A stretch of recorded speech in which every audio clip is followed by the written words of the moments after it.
Pour le band hip adduction, on va venir travailler les adducteurs, donc l'intérieur de la cuisse. Pour faire l'exercice, on va avoir besoin d'une bande élastique, l'attache pour la porte et des attaches chevilles et un support. Donc, ça peut être soit une machine cardio qui est solide ou ça peut être aussi un manche à balai. Ça va nous permettre de nous tenir puis d'avoir de la stabilité. Donc, je vous montre comment faire ça.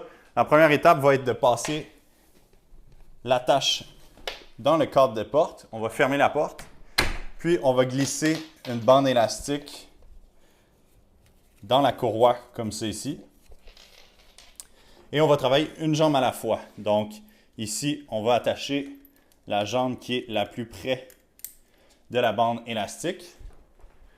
On va avoir une certaine distance pour avoir une résistance au départ lorsque la jambe est vraiment étirée sur le côté comme ça ici. On va se tenir au support. Ça peut être, comme je le disais, une machine cardio, ça peut être un meuble, ça peut être aussi un manche à balai dans le sol. Puis, on va vouloir étendre la jambe comme ceci et la passer devant comme ceci pour aller travailler l'intérieur de la cuisse. Donc, on contrôle, on ramène comme ça ici.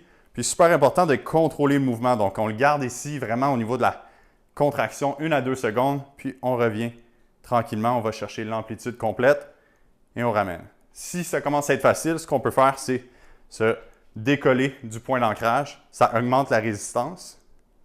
Et on peut aussi augmenter la résistance de la bande élastique ou les doubler pour augmenter le challenge.